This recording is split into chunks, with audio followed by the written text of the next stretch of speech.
and welcome back to the Flow Show.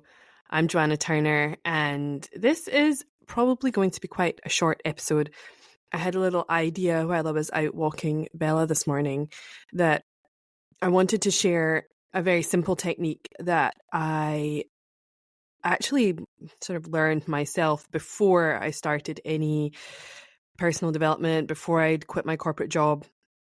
And I want to just tell you a little bit about how stressed I was, and then how this technique really, really helped bring me back down into some sort of normal space. I used to be a chartered accountant, and I worked in in the insurance and reinsurance industry. And when I lived in Australia, I worked for a big Australian insurance company that was listed on the Australian Stock Exchange and various other ratings and things. And this company had a very high rating. You might have heard of companies being rated AAA, A+, triple B, C, that kind of thing. And the rating is very important because it is linked to the stock value and how the stock is traded and perceived on the stock exchanges that it is traded on. So it's a very important rating to have, and it's very important, especially as an insurance company, to have a very good rating, because obviously your ability to pay any debts or liabilities that you have taken on as an insurer is linked to this number as well. So one of the things I used to have to work out in my job, this was after our busy season, so we had to pull all the accounts together for all of the different departments. I was a group accountant, and we did these sort of compilations of all of the accounts worldwide and pulled them together in the group office. And we spent our busy season, our year end was the end of December, so our busy season kicked off mid-January, and in Australia that's the height of summer. It was really bad timing to be working 6 days a week from 8 to 8, many evenings, and it was really quite a hard time to be an accountant and to work in that role. But we used to all have our individual sort of I suppose responsibilities and departments. And then I had, after we'd all tied that up, I had this extra calculation I used to have to do. And this calculation, everything hinged on it. And it was a ratio and it was called the PCA, the prescribed capital amount for APRA, which was basically Australia's financial safety regulator. And this number was a ratio, and it basically was comparing, in a nutshell, what the company's total liabilities were to our total assets. And could we basically, if every policy that had been taken out by people who bought insurance was called in, could we cover it, and by how much? So you didn't just have, if you had $1 billion of liabilities that you had taken on, you wanted, ideally you'd have $2 billion in assets to cover all of those liabilities. So if everything went, upside down, you would still exist even if you paid out all of your liabilities. Now, very, very rare would have twice the amount of assets and liabilities, but you might have 1.59% of the assets compared to liabilities. You might have 1.595, you might have 1.79, you might have 1.796. So these numbers and ratios became very, very important, and it directly affected the rating that the company would have, whether it was, like I said, AAA rated, A+, whatever, on these exchanges. And guess who had to calculate this damn number? Yes, me. And it was horrible. And it was this last piece of the puzzle as we were pulling together the financial statements. And literally I would have the highest managers, the sort of not quite the CFO, but to the layer behind me, hanging over my shoulder, my managers on a daily basis going, how's the number? Are you there yet? How's the number? Where are we at? Where are we at? Where are we at? Because it really impacted all of our messaging in the financial statements. It impacted, our public relations number. It impacted everything. And I had to work out this number. And my goodness, it was not a simple thing to do. I'm sure nowadays, gosh, they've probably got it AI'd or automated or something nowadays. But in the past, it was vast numbers of Excel spreadsheets and manipulating all the data, not manipulate, but like sorting it all out and pulling it together and hoping you were getting the right information from the right people to do that. And so obviously I felt, and there was a lot riding on this number. We were a company with 16,000 people worldwide working at the time. And I felt that I had me getting this number right. I felt the whole weight of the entire company and all of those 16,000 people on my shoulders after a really busy season, after having not had much sleep for a couple of months. And my stress levels were just off the charts. So you can imagine that this is one of the reasons that I ended up quitting corporate. I was like, this level of stress is not good for my soul, for my body. And alarm bells were going off in my body, just total adrenal burnout. I had clumps of hair falling out at different times. My weight, my digestion was off. Everything would go out the window during these busy periods. And our busy periods they used to be, once a quarter, then it became once a month. Then the busy periods all kind of joined up together, and we really didn't get much space in between the busy periods. It's like any corporate role. Every year they demand more of you in less time for, less amount of money. So, anyway, my stress levels were not good. I remember having to take deep breaths in the lobby before getting the lift up to the top floor to go and do this work, and really having to be like, it's okay, Jo, you can do it. You can go there today. It'll be okay. And while that is one way to cope with your stress, deep breathing, I didn't even know it then, is a brilliant way to regulate your nervous system. The coffee I was consuming was probably not helping matters, but I was in that cycle of, coffee in the morning and a glass of wine to wind down at night, which I know a lot of people get into. Now I take my magnesium at night. But it was just a vicious cycle, and it wasn't healthy. And obviously, like I said, I was very stressed. So the technique that I came up with at the time, I remember distinctly the moment I first experienced it. I had my long black coffee in my hand, and I was about to cross the road to go into the office. And my body was in pure panic, freak out mode, feeling all of this stress. And I remember standing just at the lights before I crossed over the road to go into the office and thinking, will this matter in 10 years? Right? If I get this wrong, if the number is not what they want it to be, if, whatever fallout happens, obviously this number was audited, and but I didn't really feel like they had enough checks on my end. It felt very stressful. Will this matter in 10 years' time? And I was able to be like, no, my stress levels, me getting this done, whether it's today or tomorrow, or, how quickly I get this done, is not going to matter in 10 years. And so that was able to help me breathe a little bit. And then I'd be like, okay, Jo, is this going to matter in 5 years? And I was able to take another deep breath and think, no, this is probably not going to matter in 5 years. I probably won't be employed here, hopefully not employed here in 5 years. And so I was able to take another breath and drop my stress levels down a little bit more.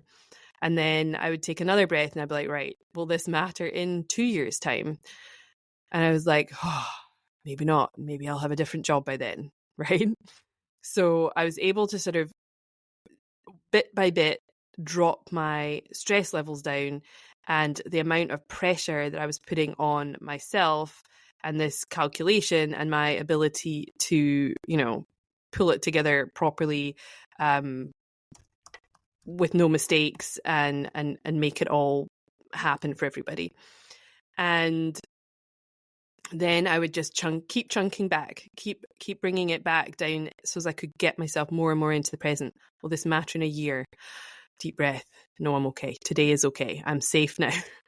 I didn't even understand these concepts. I had no clue about feeling safe in your body. This was just me back to basics, trying to make myself cross the road at the lights and go into the office.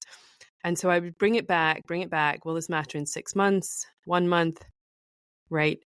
Are we okay today? And it really helped me bring my escalating, catastrophizing brain back into the present. And you can really come all the way back to, is it going to kill me now? Right? Like, am I okay right now? Am I physically in any danger right now? And the answer ultimately was no. I'm okay. I'm just standing here. I've got a coffee. I'm crossing the road at the lights.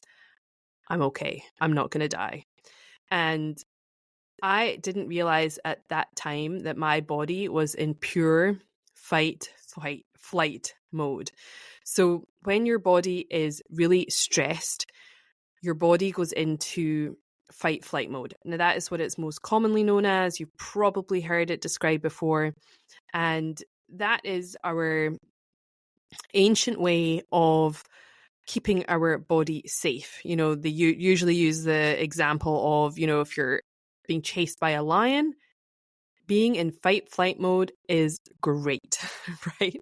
It's also fight, flight, fawn, and play dead, right? There's a few different parts to this as well, but I hadn't really planned to get into this. I don't know. I was going to keep it short, but anyway, we'll talk about this briefly, even though I hadn't planned to talk about this at all. But when you're in fight flight mode, we'll call it that to keep it simple, your sympathetic nervous system is activated. And that happens to keep your body safe, like I said, and all of your energy goes, unsurprisingly, to your extremities, to your limbs, to help you run away.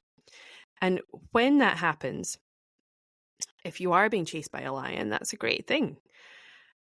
And on the tundra, if you have ever watched animals running around, if you've ever been lucky enough to go on safari, once something has been chased, once the element of danger is over, that animal usually shakes, which is a way to release trauma, and then goes back to normal. It goes back to grazing, having a drink, sleeping in the sun, whatever it was doing before that threat of, the lion was there, it goes back to normal, and it's totally fine, and its body goes back into parasympathetic or rest and recovery mode. So that's great, and that's brilliant how our bodies are designed. However, in this day and age, our body goes into fight flight mode, but we don't see, so it goes into fight mode over things that are not going to kill us, right? Like coming up with a ratio number for some financial statements. It wasn't actually going to kill me. I just had decided in my head that it was. But what happens is our bodies nowadays don't switch back out of it very well. Often not fast enough, and often not at all. A lot of people live all the time in their fight flight mode. So what happens, and why this is not good, right, is because when all of the energy and the blood and all of your focus of your body goes to your extremities, to your arms and your legs, it abandons basically your core organs and the functioning of your body. So that means that your digestion stops working, your fertility can shut down, and whole other various functions of your body that should be happening stop happening, and your sort of natural cell recovery and turnover and things like that are just stop happening. Your functions have closed down. So obviously that is not somewhere that we want to live, but so many things in our modern society put us into fight flight mode. For instance, just looking at your phone, which I do way too much, puts our body into the sympathetic nervous system, into fight flight. So many things. We live as a society basically on edge. We're constantly waiting for something to eat us, to come get us. And obviously over the last 4 years, there has been huge amounts of fear campaigns, for instance, in the media, doing exactly that. And if you weren't already living in that mode because of your stressful life and job and all that kind of stuff, it pushed a lot of people over the edge in the last few years. Now, okay, so you're all these, and we obviously have in this, not just in my country, but worldwide, there's massive fertility issues worldwide. And I think it's complex and and too much to get into today. But, one of them is that people's bodies are so jacked up in their sympathetic nervous system that they don't have the energy going on in their reproductive systems to be able to reproduce. So that is one of the major factors. And, you hear that cliched thing of, just once you stop trying and relax, you magically get pregnant. But it can actually be that you've gone into your rest and recovery mode, into your parasympathetic, and that's when people get pregnant. So it actually, while it's kind of cliched advice, it can actually be true because your energy has come back in again and into the center of your body. But more than that, obviously there's many other layers to that, the toxicity of the world that we live in and, various other things. But that is one factor to it. And the other things is like nothing else can heal when you're in that state. So if I was doing, every detox, every, trying to heal my, like there would have been no chance if I'd been trying to like heal my adrenals, while jacked up on caffeine and adrenaline and cortisol, trying to sort these numbers out, right? And it can cause chronic illness in your body because we're never allowing ourselves to really rest and recover. And overnight, ideally, if you would at least switch into rest and recover overnight. And some people that doesn't even happen, right? We're having terrible sleep. People have terrible sleep hygiene nowadays. We're up later, scrolling on our phones. We have the blue light, jacking up our hormones as well, keeping us awake longer. And then our body's not able to go into the normal cycles of detoxifying and integrating what happened during the day. And so we're waking up stressed. We're going into the next day totally stressed. And it is really a dangerous cycle. And it wasn't until, and often you'll find actually, if you're not aware, if you are living that way, many people, when they go on holiday, get sick. And the number of people that have said to me, oh, every time I go on holiday, I get a cold. Oh, every time I go on holiday, I get so sick. And often that is because your body is finally getting into the rest and recovery mode, right? Your stress levels, it takes you till day 4 on your holidays. And finally, your body goes, right? You can finally relax, but often you get sick because your body. And I remember one acupuncturist saying, like, when I would go and see her and my body was so stressed, I was so wound up. I remember her warning me, when they read your pulses with their fingertips.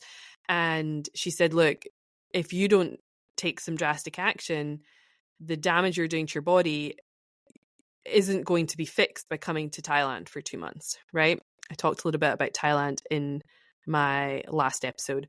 So, the damage that we can do to our bodies is really crazy if we don't allow ourselves proper rest and recovery. And I remember, I'm just thinking of that lady and one story that she told me that I often repeat because it was just so profound to me. And she said that she knew of this Silicon Valley executive, he'd, some sort of startup running it. And he basically he was doing, he's up every morning running like 10 miles of a morning, going to the office, working like crazy. And this was going on for years and years while in a startup phase. And then there was one morning he just literally could no longer get out of bed. And he didn't set foot in his office for at least a year, maybe 2 years. Like, it was a long, long time till he was able to function at any kind of level. Like, everything just shut down. So it is a very real deal. Like, we think, oh, I can just keep pushing and keep going and I'll be fine and I'll get through it. But there can be that one day where you wake up and just, you can't get out of bed. And I felt like I was on that trajectory with when I worked in corporate, and I wasn't able to rest and recover. And I remember at the time I was dating this guy, and I'd see him on a Friday night and he'd be like, "What do you want to do?" And I'd be like, "Oh, I just want to like stay in and watch a movie." And I would be passed out within, 5-10 minutes, that cliche. But he was just like, "You're always so tired. Like, you never want to do anything." And I'm like, I just don't have anything else to give. Like, I have nothing more. And, that wasn't obviously very healthy for our relationship. But yeah, it was just a lot on my body and physically. And so this is really, I don't know what it is, a warning.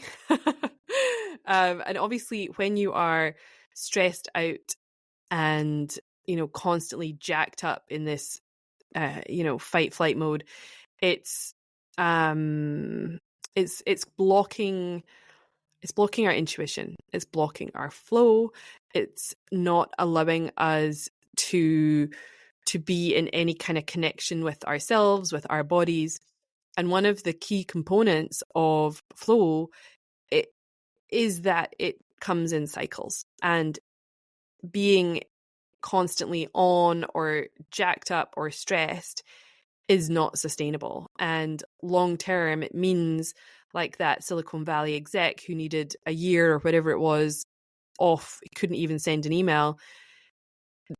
The longer you go in that crazy energy, the longer you take to recover. So one of the keys to flow is to working in the rest and recovery into your schedule, into your year, into your month, into your week, into your day, and allowing yourself to regulate your stress levels. And the more that you can do that and integrate the rest and recovery on a daily basis, could it be on an hourly basis, right? Like, the more that you can work that rest and recovery into your life, then the more easy it's going to be in the long term to maintain your creativity, your output, your productivity, your health, all of that stuff. So if you feel like you're in a chronic cycle, I feel for you. I know that very well, and it can take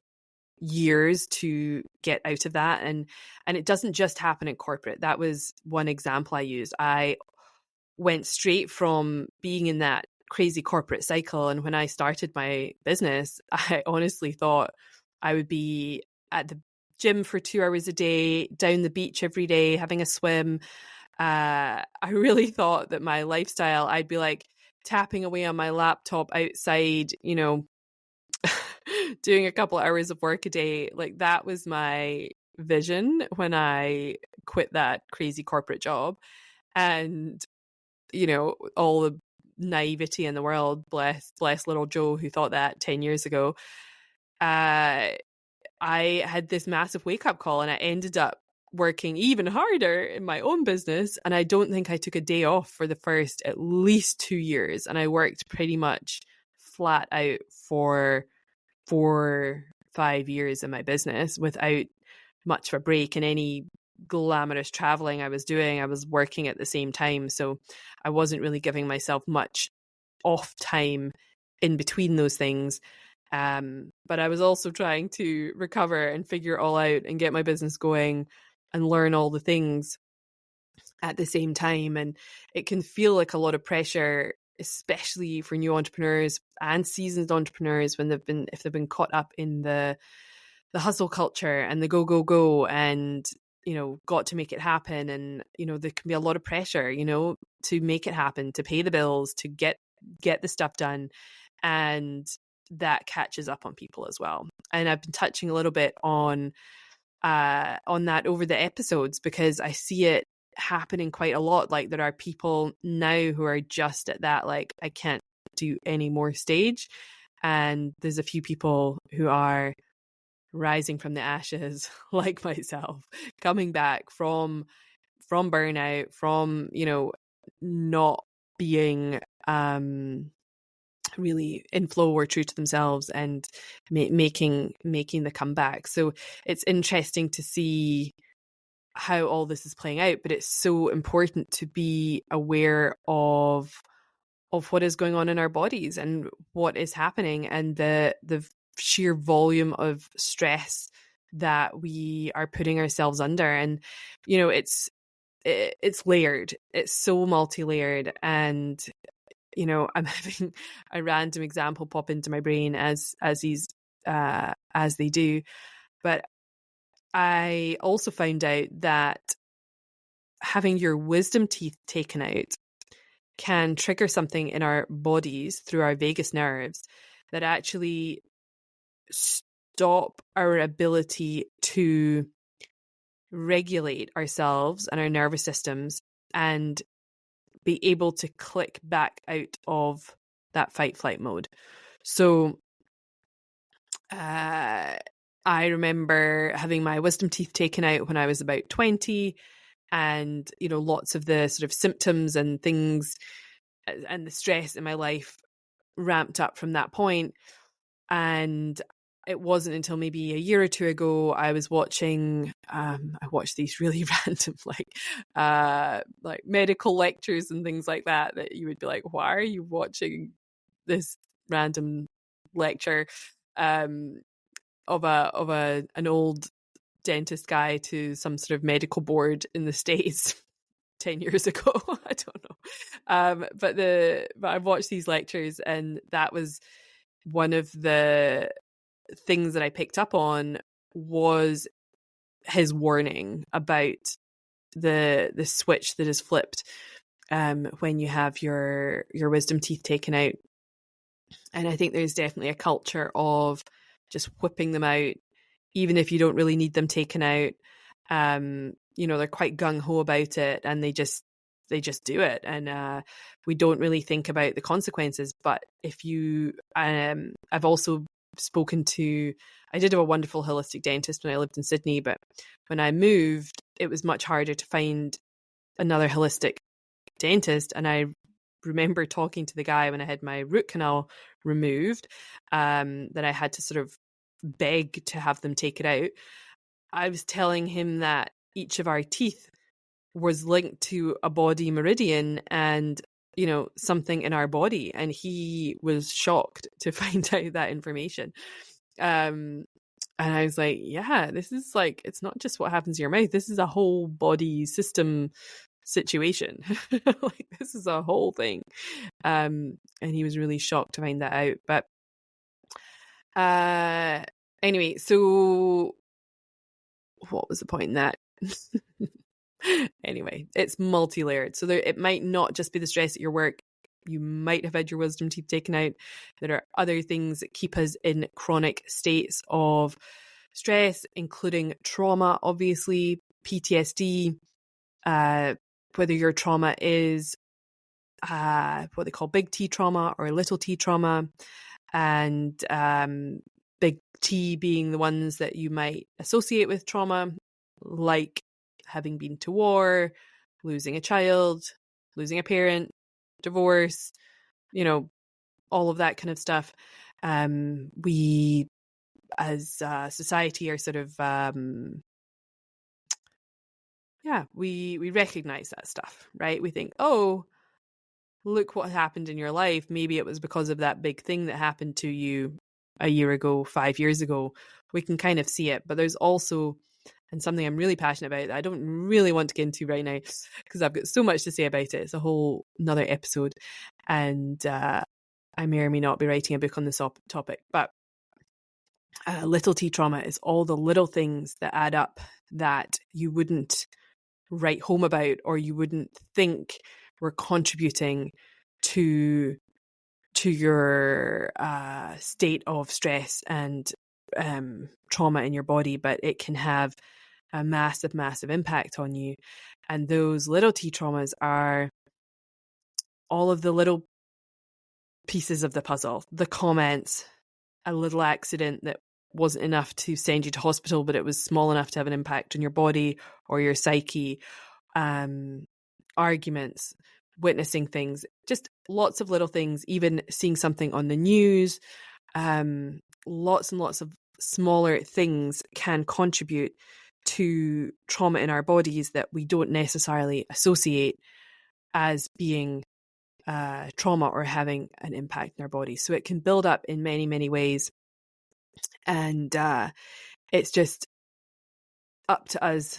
Now, while a lot of that stuff is not our fault, it becomes once we become aware of it, it becomes our responsibility to heal it and to, take back control of our lives from some of this stuff. So, the little technique that I shared with you at the beginning is definitely a very simple way to bring yourself back down out of stress levels, out of a spiraling fear or anxiety. Really bring yourself back into the presence with those questions. Will this matter in 10 years, in 5 years? Bring yourself back down. Breathe. They're the basics. Start there.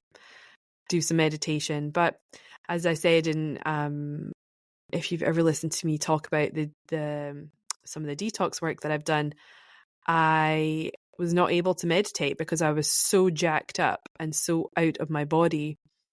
I couldn't sit down and meditate. That felt like I was dying. Like it was so hard. And so for a lot of people, that is, while it sounds like a nice idea, oh, just go and meditate, it's really, really difficult. And it wasn't. And I've done lots of different, healings and different techniques on just getting myself properly back into my body. One of the ways that I was able to achieve that was through a special detox. Because our gut is, so closely connected, we sort of forget the importance of, our gut bacteria, and if they're off, then our whole body can be in a stress response. So yeah, multi-layered, guys. But start with a simple technique for today. Start with some deep breaths, and we will stay in the conversation. I don't know. I know I keep jumping about from one topic to another, but it's just what comes through and like what the next idea is on my walks, or whenever I am meditating, or the next thing that comes through. So we'll keep it random. And hopefully we'll have some guests coming up soon as well. It's interesting though. It's harder than you would imagine to line up people to come on a podcast. I feel like a lot of the people I've been reaching out to who have been on my journey with me over the last 10 years, whether it's through the grid work or people I've met over the years, a lot of them are just deep in process at the moment. They are in their death and rebirth cycle. They're going through a metamorphosis. They're having another another part of their journey going on, and they don't feel capable to speak at the moment, or able to do an interview, which is really interesting. And I am fine with that, because I want my people to come on when they're feeling fabulous and able to share and give from an overflowing cup. So we have some amazing people lined up, but when they will feel ready, I don't know. So I've got a few other people that are more ready. But yeah, I've just been quite interested in that. And I'm like, why do I keep asking people who aren't quite ready? But when they are ready, they will be amazing. Anyway, I hope this was helpful. Let me know if you try this on a stressful situation for yourself. Bring yourself back. Don't allow yourself to spiral into the crazies. Bring yourself back. Take some deep breaths, and let me know if you find the technique helpful. And as always, I would love you to obviously follow this, subscribe, like it, share it. It means the world to us. If you could leave a review, that would be incredible. And we will keep going and keep bringing you some more more information and some more epic guests when they are ready. All right. Take care. I'll speak to you all soon.